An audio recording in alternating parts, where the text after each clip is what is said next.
For me, it starts as like a little seed crystal of an idea of like, I wonder what it's like up this drainage. Well, I know that's the drainage. I enjoy a challenge, but I have a strong respect for nature.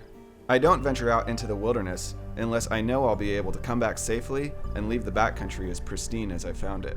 It feels dangerous and it feels humbling, and it requires every bit of respect and preparedness and skill that you have. Planning is key to a successful backcountry trip. Okay, Angels, let's focus.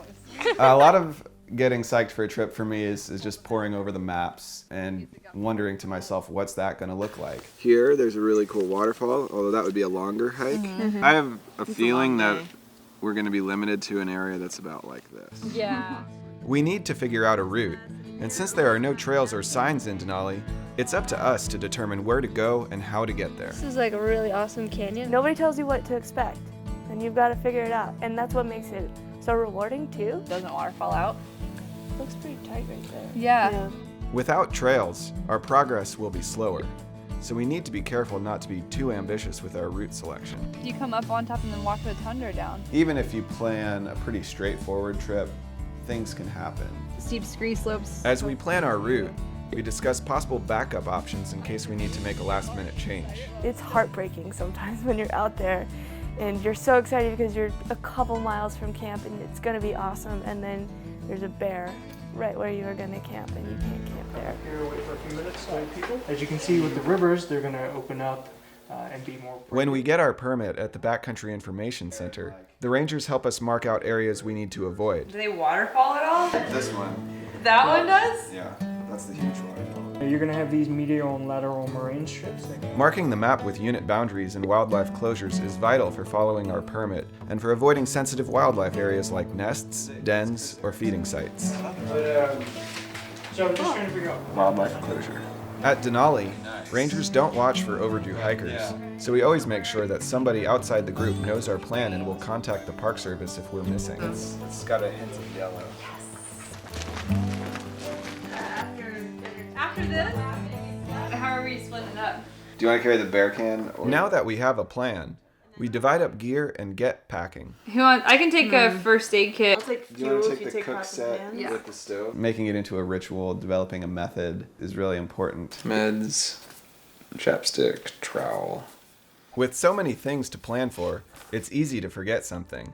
I follow a personal checklist of reminders to keep me on track. Socks, gloves, boots.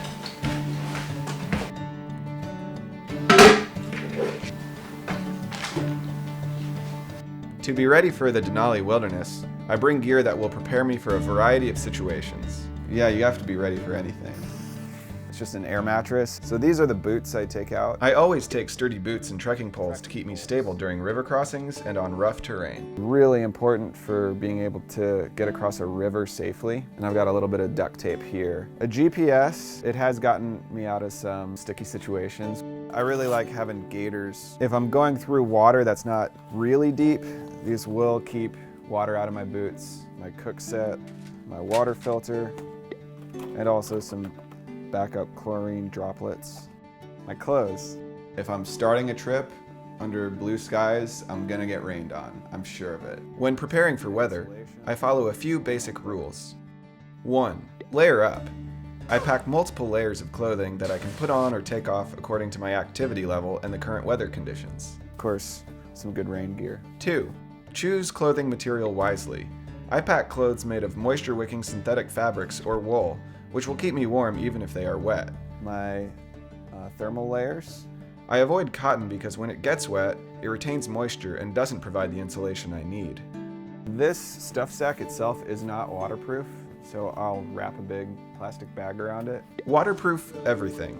I pack my clothes and sleeping bag in plastic bags so they stay dry even if my pack gets soaked. I've got my map, my compass, my GPS.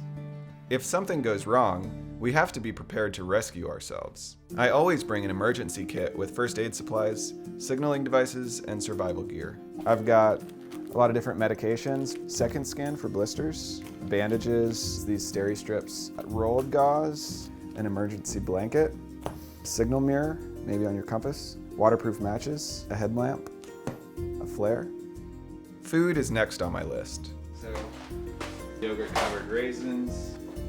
Cheese is pretty important. The tasty bites. One of the major limitations on food is your bear can. I like to repackage my food in plastic bags to cut down on bulk. I also make sure to bring enough fuel for all of our cooking because no campfires are allowed in the wilderness area. I separate out anything with a smell because it might attract bears. In addition to food, this includes toothpaste, insect repellent, lip balm, or anything else with a scent. All food and scented items must be stored in bear-resistant food containers. Bear cans are required for all backcountry trips as a way of preventing bears from getting at food and garbage. I've got the tent, the bear can, the stove kit, the cook set, fuel. Everything can now go into the pack.